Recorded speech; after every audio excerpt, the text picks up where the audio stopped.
Hi everybody, it's Andy here, and we've got a few people on today, and we're going to be talking about something which is pretty relevant. This is all about the war that's going on at the moment and some of the sort of connections with that and the Russian Orthodox Church and other bits and pieces. But we've got Ty, we've got Rad, we've got Vincent, we've got Esther, John, and myself on. So, hi everybody, thanks for coming. Thank you. Good to see you all. Thank you. So, John, do you want to just take over and just give us a bit of a rundown of what we're going to be talking about today and maybe introduce people? Sure. Yeah. Well, let's do the introduce people first, shall we? Because Rad, I don't think you've been in the podcast before, but for the benefit of our viewers, you're another member of the Atheism UK Council. Yes, that's right. I'm also a humanist. I'm a member of Humanist UK and Humanist Society Scotland, and I support the secular society, skeptics, whatever's going. Just good causes as I see them. And, an active campaigner, like us, like all of us. Yep. Yeah, I'm a kind of active, less active nowadays. I was a secretary of a Glasgow group of the Humanist Society and things like that. But Yeah. I think I'm surprised the council haven't thrown me off the UK Council for inactivity. A good track record. Esther, you're an old hand at this podcasting business with us, so you need precious little introduction. Our audience know about you. Vincent, you're incognito at the moment, but welcome. And Ty is our guest today from, I'm never sure whether you're in Kentucky or Tennessee. You're somewhere. True. I feel the same way too, you know. Yes. What else can I tell you? I'm calling you guys from Tennessee in this instance. Who knows in the future? Great. Well, welcome anyway. Happy to be here. So, as Andy said, what we've got now is a hot issue that's been commandeering the media for the last 2 weeks, the Ukraine war. So it's got ramifications that go back a couple of centuries, really, to pre-USSR, pre-communist revolution days. So I'm going to just sort of give a little bit of background as an intro and then throw it out for people to express their views. Just before you do that, we're going to call this one Putin, the Orthodox Christian Soldier. That's what this podcast is going to be called. And we're working on a rewrite of the lyrics to Onward Christian Soldiers. Yes, we'll work on that. Yes. So, in a nutshell, unlike Stalin, who banned religion and destroyed churches, he saw religion as a rival authority to the state and didn't like it. But Putin, he sees himself as a man of faith, and he considers the Russian Orthodox Church to be an ally of the state. And he wants to get back to the territory that old Russia had, the Russian Empire, pre-communism. And that's part of the reason why he's trying to extend his boundaries into Ukraine. So they had a presence back before the USSR came about. The church, the Russian Orthodox Church, had a presence all over the eastern part of Europe. It still does to a large extent. And so he's using that justification to extend to the old borders. And there you go. That's how we've got to the situation we're in now. Open to any comments from anyone. Who wants to go? I had a short comment. I remember being in the 3rd grade and looking at a globe. And the globe was all the countries in the world. And I didn't know if it was an old globe or I just didn't have a very good geography background at that young of an age. But I remember saying USSR, and I was thinking to myself, oh, okay, well, that's the thing. That's what it is. These are the countries. These are the way how things are always going to be. I'm a kid. I don't really question this stuff. And then I remember seeing another globe not too long after that, and it had all these other different countries on it. And I was like, well, where's the USSR? I remember when that used to be a thing. It's like, no, Tyrone, there was a big thing that happened. And those, I will explain to you when you get older, but those aren't one country anymore. And I thought, okay, this is kind of bizarre. Even as a sheltered American, the concept that war and changing of country lines was like still a novel concept for me. And so I think what's happening now, particularly for like young generations, is they're looking at what's going on in Russia and Ukraine and realizing that there's still so much fluidity when it comes to people's impressions of where these borders exist. And what's really unfortunate is that there's a lot of bloodshed that comes when every line shifts. And what we're hoping, and not even just shift, but just trying to maintain where they are, there's a lot of sacrifices that are being made. And so I think this is a reckoning for a lot of people. Yeah. Well, we're lucky in the UK because we know where our boundaries are. It's the sea, you know. for now. Ireland is like, hey, there's a little bit too much of you guys. Oh, but yeah. Yes. Apart from that, that's the only land border we have, really, while we stay united, and still until Scotland and Wales defect. But in that part of Europe, Eastern Europe, there's not a lot of obvious boundaries. No large geographical interruptions. There's no huge mountains. There's no vast rivers. So it's all vague. It's a grey area where one country stops and the other one starts. So it's been a hotbed of dispute forever. My father-in-law regarded himself as Polish, but he actually came from what is now Ukraine. Yeah. But it isn't just about getting back to old religious boundaries. There are other justifications for Putin's action, and part of it has come from the patriarchs, the religious leaders, who are extremely homophobic, and they're trying to cook up a story that Ukraine has gone gay. Yeah, I think what seems to have happened. I mean, I've got to express my ignorance of the region and the sort of political background of it all.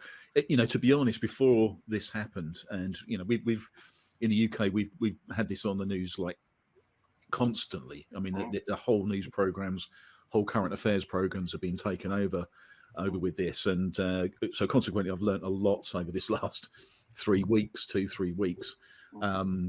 But I didn't really understand the background of it. I didn't understand the religious background of it either. And it wasn't until, John, you shared some links with me about, with all of us actually, about sort of, you know, the Moscow Patriarch, you know, Kirill. And when I started reading a little bit about what he's talking about, and looking at some of the background of this, this is something which is, it seems like this was always going to happen. I mean, this has like been on the cards for years. It's only just sort of come to the head. I mean, you got there's been a war since sort of 2014 in the eastern side of Ukraine. And people have been fighting in that for a long time, but we never really knew much about that. There was obviously some stories coming out from that, but it wasn't huge stories in the rest of Europe, and it's only just recently that has come out. But the other thing that I'd noticed is that in if you look back at the sort of the Russian Orthodox Church, and I'm being very careful because I'm trying to literally wrap my head around what's going on. But the Russian Orthodox Church has a problem with the Ukrainian Orthodox Church. And it seems that in the Constantinople's 2018 recognition of the independent Ukrainian Orthodox Church has caused a schism. And the Russian Orthodox Church does not recognize them as independent because, again, it goes back to Ukraine as far as the Russian Orthodox Church is concerned, and Kirill is part of Russia. They look at Ukraine as all Russians, you know, because Kirill is head of the Church of all Russians, and he sees it specifically as part of Russia, as part of the old empire, Russian Empire. Yeah. And so this is something which I think a lot of people don't realize, and you know, so in other words, you know, we've got to ask the question: is Putin using his faith to cozy up to the Orthodox Russian Church, and does the Orthodox Russian Church now support the war in Ukraine? And what we're getting is, yes, they do support it. Yeah. The Russian Orthodox Church supports the war in Ukraine. Yes, they are puppets, really, of Putin, I think. Well, it's where the money is, isn't it? So Vincent, you found some information on this for us, didn't you? Yes, well, we'll not only describe them as puppets, they're also part of the orchestrators of it. They actually provide a support where effectively what they're doing is an illegal invasion becomes a holy war. This is unfortunately, a copycat repetition of Hitler 1939 invasion of Poland. I mean, with the claim of this is what the German territory should be like. All invasions have been done on in similar nations. We're going to expand Christianhood. I mean, this is how the colonization, i.e., the conquer of South America, was sold by the Spanish kings. We're not going to there to take resources and enslave people. We're gonna enlighten them. We're gonna Yes. just bring them God, literally, and Yes. and that's what they saw. It didn't matter how many of them died in the process, and it didn't matter what they thought about if it had been asked if they want to be so-called Christianized, which for them, and it also uses exactly the same language of dehumanizing people. Only if you are of the right type of religion or the right type of belief, you're human. Otherwise, you are actually, they actually provide support for the destruction of these people, which is actually a really terrible thing to do. And unfortunately, we've seen it before. So this is not new. They're using really random historical facts. In fact, the so-called Soviet the Soviet borders are not even part of it.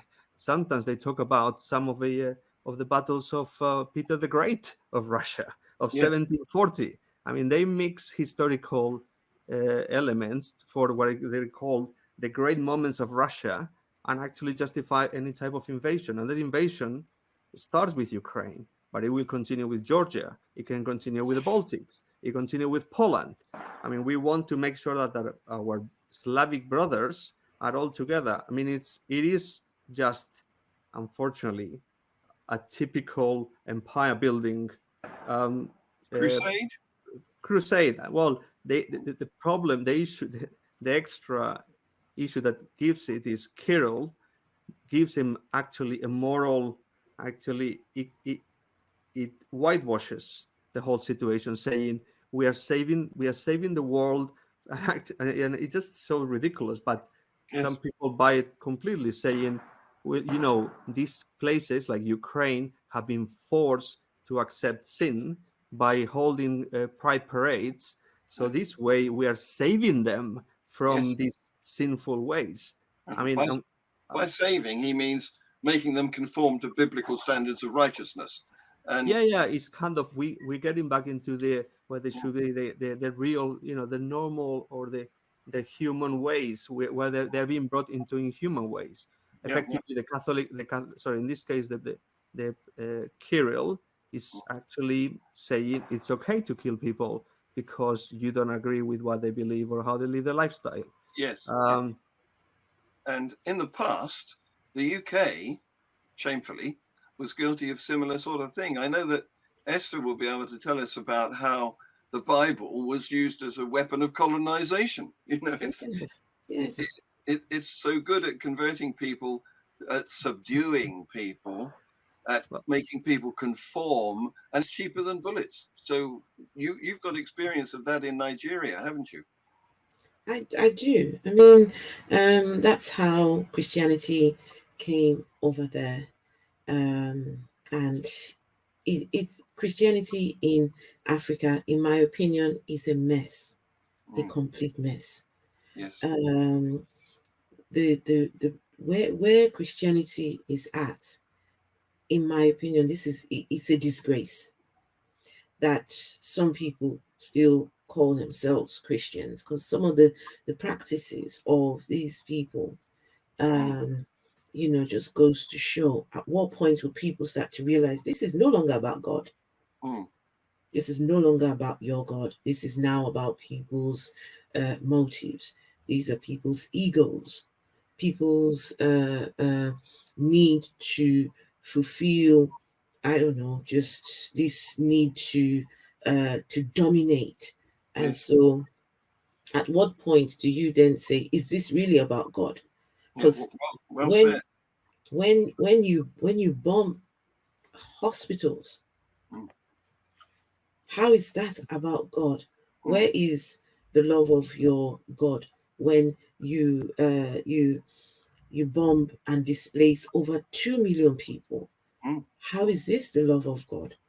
But the Nigerian church did condemn it, didn't it? Didn't they? The invasion of Ukraine. Yes, the Nigerian they have. Well, that's just an illustration of how God is brought into both sides, because even the Ukrainians, I'm not sure how you say that. Ukrainians, thank you. Even the Ukrainians they're a very God-loving people. But in their case, they think that right is on their side because it's their nation that God is encouraging them to protect. Can I just say that with this war going on in Ukraine, between Ukraine and Russia, I think it's very important to know where your sources are coming from about what's going on over there, because it looks like, depending on what news outlet you're getting your information from, everyone seems to have a completely different perspective. So some people are completely misguided about what's going on over there. I've heard some very unsavory things about, so this is happening in Ukraine, and I've heard from some Christians, but Ukraine deserves it. They're a racist country. They brought up this idea of being LGBT friendly, and so they deserve it. I mean, how can you say that? And so some of these people are getting their information from the sources that are saying Ukraine is a racist country, Ukraine is this, and Ukraine, I don't know. I think at this point you have to filter the information you're getting. So make sure you're getting the right information, because the wrong information can lead people to do some very horrendous things. It's amazing the number of people who don't use fact checkers. Yeah. Well, Putin, of course, has control of the media where he is. What are you getting in the US, Ty? What we're getting is a lot of sympathy for Ukraine, and I think it's well deserved. I'm thankful that historically we've made a common enemy out of Russia, so it's easy to pull that out of the closet again. So the narratives are at least fairly straightforward in terms of like what's being supported, and there's great access to seeing like live streams of the Ukrainian war and some of the atrocities that are going on, bombing of civilians, pregnant mothers dying, stuff like that. I will throw this out as well. There's a sweet irony that comes when I hear people being like, well, where's the love of your God when you allow war like this to happen? When we look at the Bible, that is exactly what God does, endorses, and behaves from chapter 1 to the very end of the book. He's derisive, he's authoritative, and he's not above destroying an entire community just to make a point or to win an argument or to convey some sort of abstract ruling or lesson. You don't know how to interpret it, Ty. That's what it is. You haven't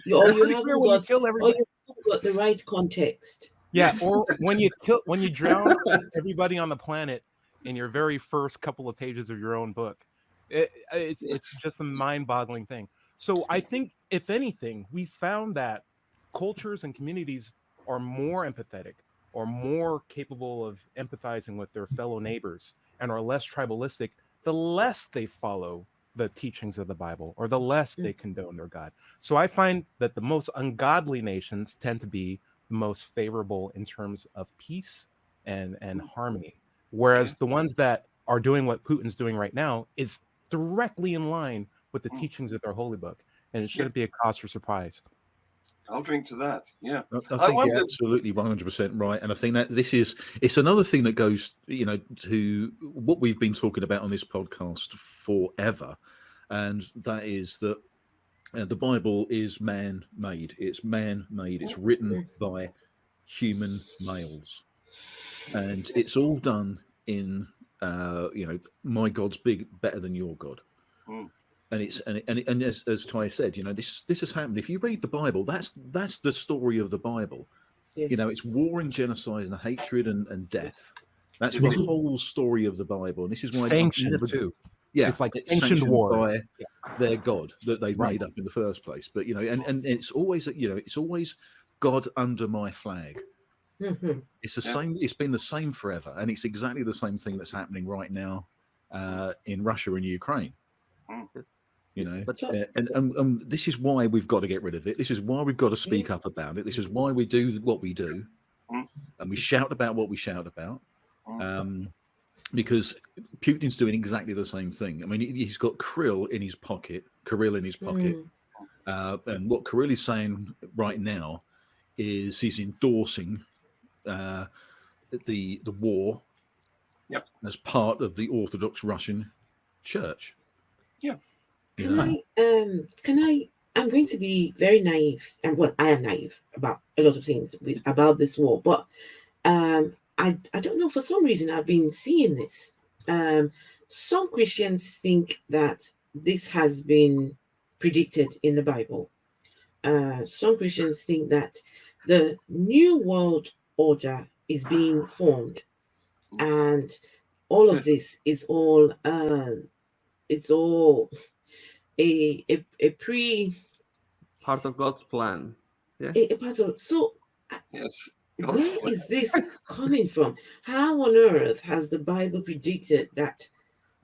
Well, it hasn't, Esther. And when you look at you look at anything, any predictions that people say, "Oh, this was predicted."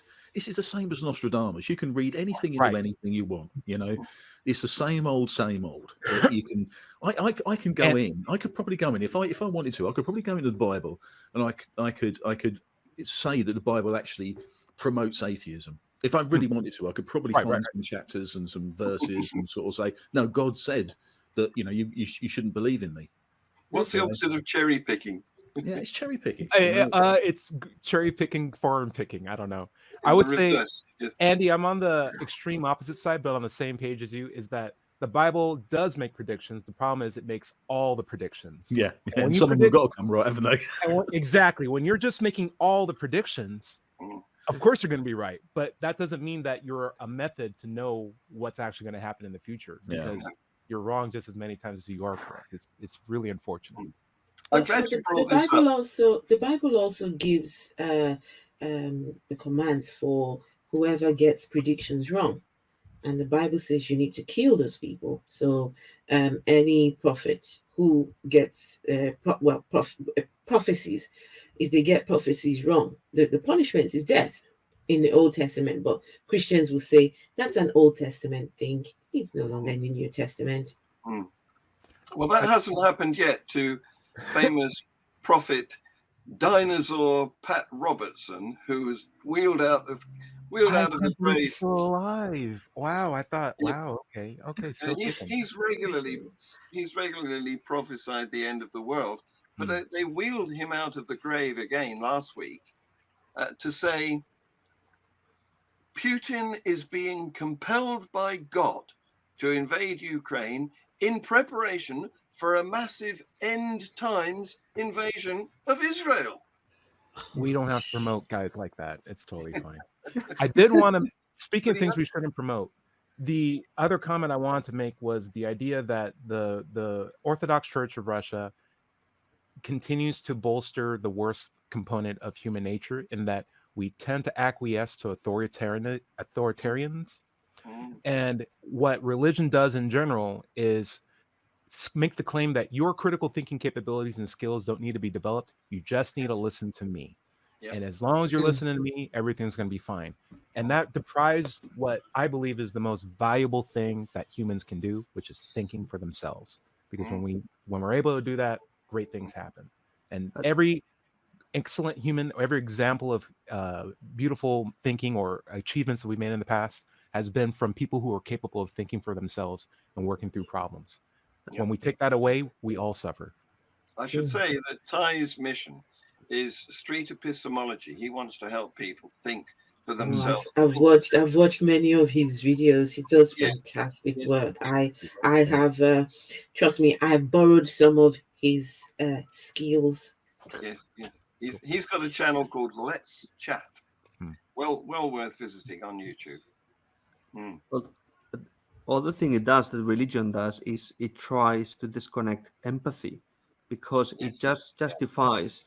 I mean, that someone is going to kill someone, and they know that it's wrong and it's a horrendous act.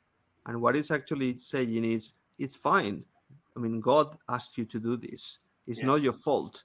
And that is absolutely terrible, because it makes everyone into a psychopath.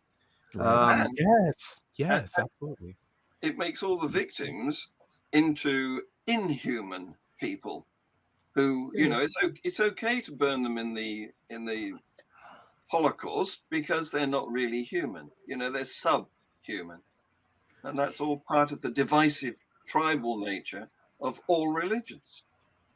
I think at this point, there's really not a lot any of us six can do about the war. We should start talking about, I wouldn't say solutions, but what can we do? What can, as humanists, as atheists, as human beings, how can we show support? How can we show empathy for these people? Can you imagine over 2 million people displaced, children, pregnant, and some people, I was telling my son, some people are never going to make it out, unfortunately.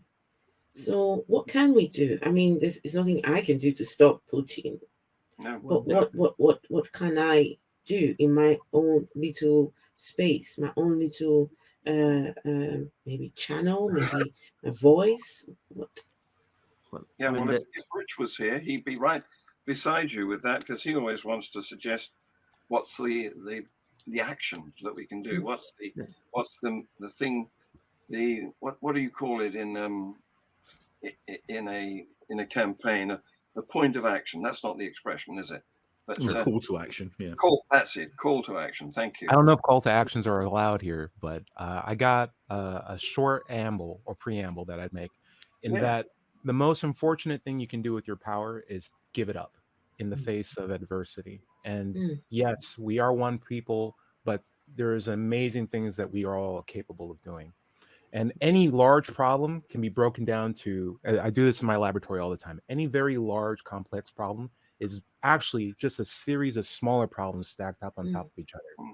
The most valuable thing that I believe that we can do is make sure that we don't decide what's true based on the news just by finding a source and trusting that source, or for looking for facts. Instead, we need to make sure that we have a criteria that's capable of parsing true things from false things, and that we exercise critical thinking in order to get there. And that we not only follow a criteria to know true things from false things and then apply it, but advocate for other people to apply to use it as well.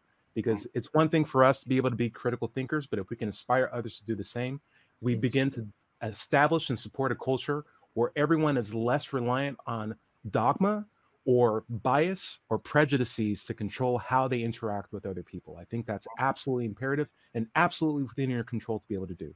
Likewise, short term, there's a Ukrainian Red Cross service, and I know John Richards knows of an international fund that I think would be good. When you promote yourself, you have opportunities to put your names. I know on the Ukraine Red Cross, you can put a name associated with it. I say who I am. I also put down atheists at the other end of it too. And you can see all the names and small groups of people. There are Christians that donate money, but there are also Russians that are donating money. And they put their names in little parentheses to show like, hey, there's a whole body of people here screaming out to be noticed that they're giving out support to Ukraine. And I feel like to put your money behind that also shows a really good force too. But number one, inspire a culture where we have critical thinkers. Two, support, because it's not just Ukraine that's going to be the problem if we can't resolve this. It's like, as Vincent said, it's other countries, it's other forms of authoritarianisms, it's Republicans in the United States that's going to be the next problem most likely too. Listen, this is a playbook that's not going to go away anytime soon, but it can if we have better standards to dismiss it as soon as it pops its head up. And Yep. so if you can, critical think, promote that culture, and to donate to Ukrainian Red Cross. Yeah. And if you- Not only the Red Cross, but what Ty was alluding to that I had connection with, because I had an interview with a member of the International Rescue Committee, whose focus is on saving refugees, helping refugees, displaced people, helping them to reestablish their lives in a safe location.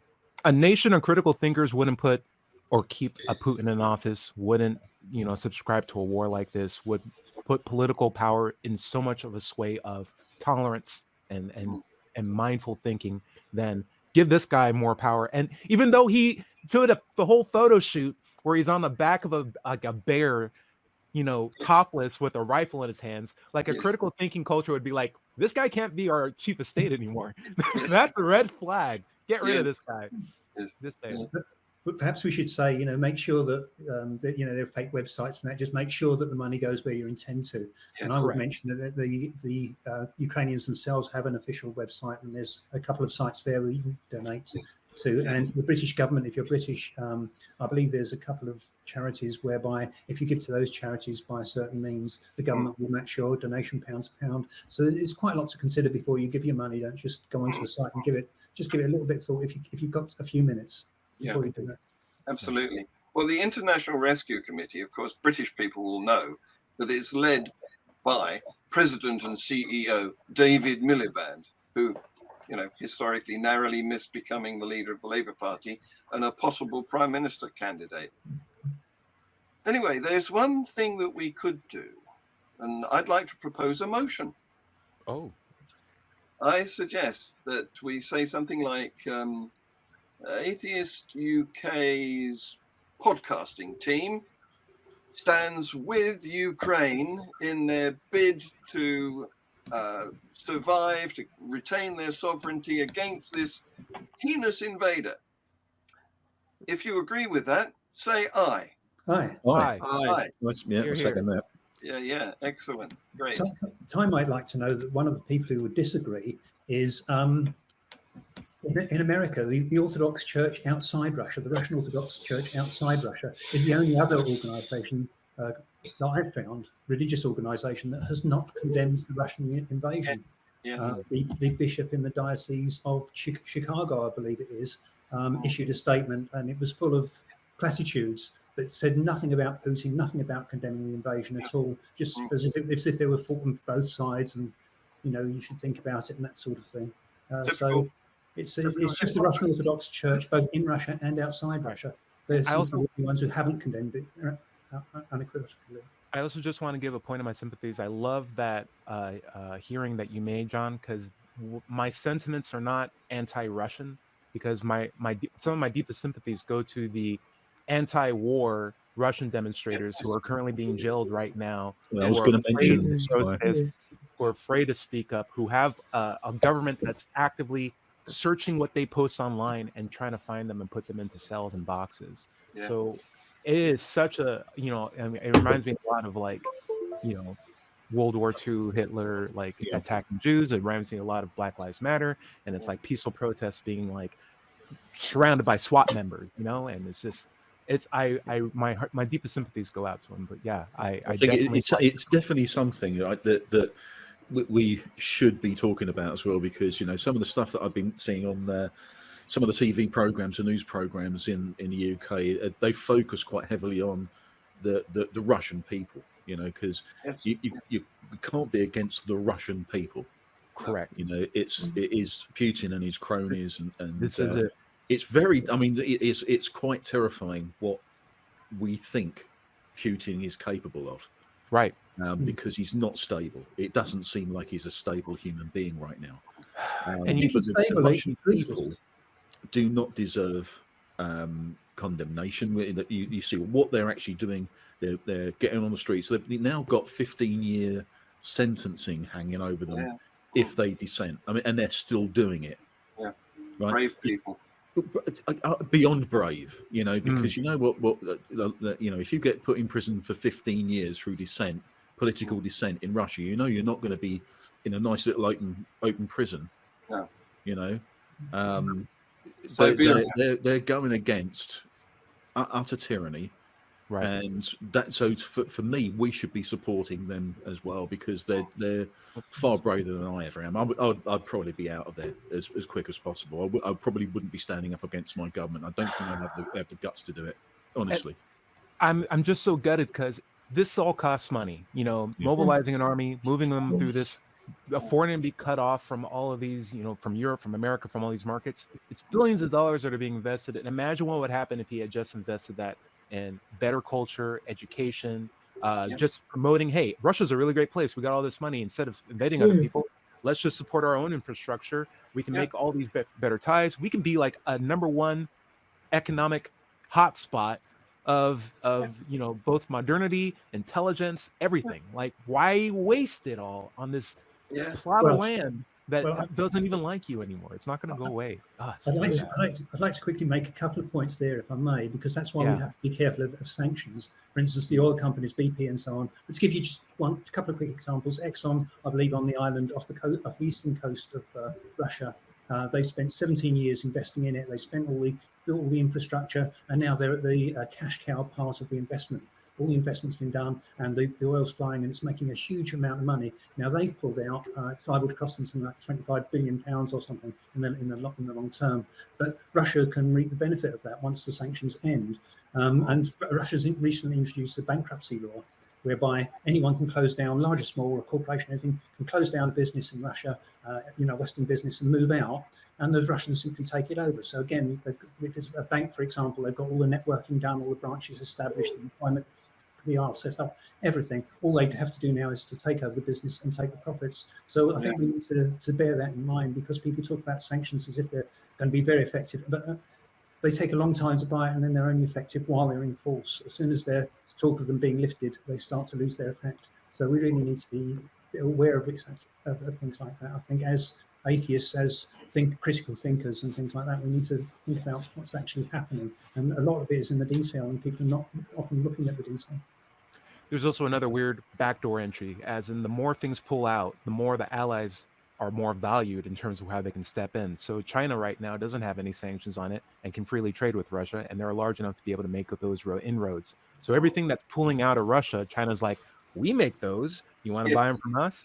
It's going to cost a little bit more, but you got no other options. And so China's making some money right now.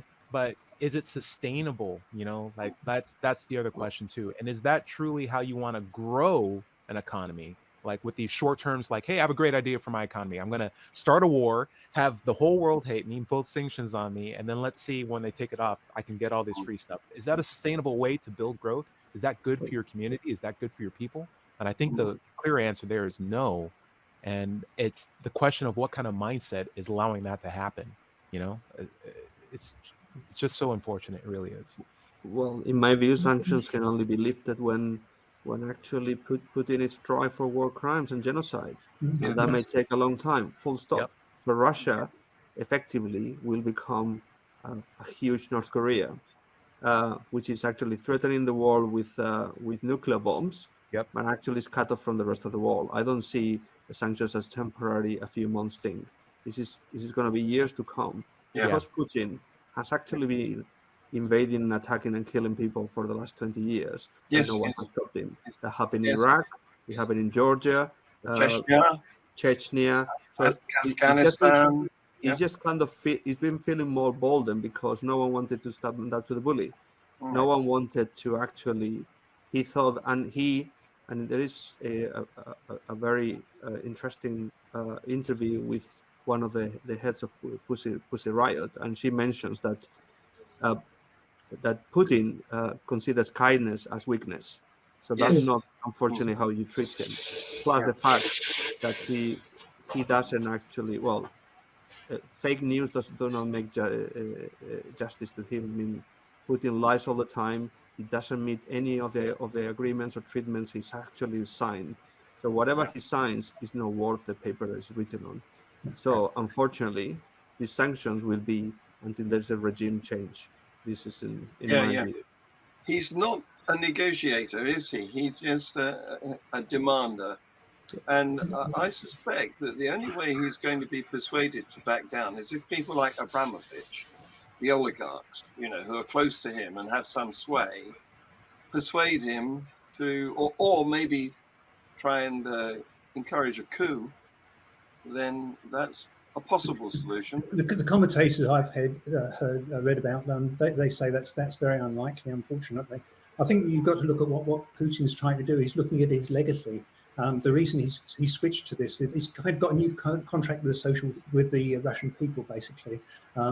His popularity was falling. He couldn't make good with the economy and that sort of thing. So he wants his legacy to be Greater Russia, and that's why you've got South Ossetia, he's got the separatist movement potentially there, and Transnistria in Moldova. So I don't think Ukraine will be the end of it if he's successful there. So I don't think that people should think in terms of just Russia and Ukraine. You know, I think he's looking at taking as much land as he thinks he can get away with. Let's not forget that Russia is the biggest country in the world. It's just you look at, I mean, it is just pure empire building it's big geographically in terms of land mass, but economically it's the same as Italy. Spain. It's the same as Spain. Yeah, Italy and Spain. It's really tiny. And population 144 million. And I am glad to see Ukraine put up a fight, because this should be embarrassing for a country as landmass large as Russia to not be able to bowl over a relatively new country with a relatively new leader, you know, and they have gay pride parades. Like, think about how gay that army is, and they still can't beat them. It's like, that's right. Take it, guys.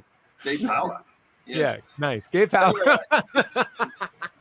I know that Andy's got another meeting to go to in a few minutes, and we've done our allocation of 40 minutes that we try and keep these podcasts to. So let's make it clear, we're very much on the side of Ukraine and the Russian population, not the leadership. And so thank you very much for coming. Thank you very much for watching, those of you who are seeing it in the future when it will be available, play on demand. Andy, do you want to take us out? Yeah, just if you like what we talk about, just subscribe to the channel. I'm going to put some links in. John, if you could send me over some links for support, and Ty, if you can put send me over your link so people can go and see your channel as well. Esther's got her own channel. We've all got channels, so we'll put links in for everyone. And I'm about 50 subscribers to making 1,000, so I'm nearly there. And that is cool. Excellent. Thanks very much, everybody. Thanks for your time, and we'll see you next time. See you later, guys. Bye. Bye, guys. Well, thanks for joining us today, and don't forget to click that like button. Also, make a comment, and of course, subscribe to the channel. We'll see you next time.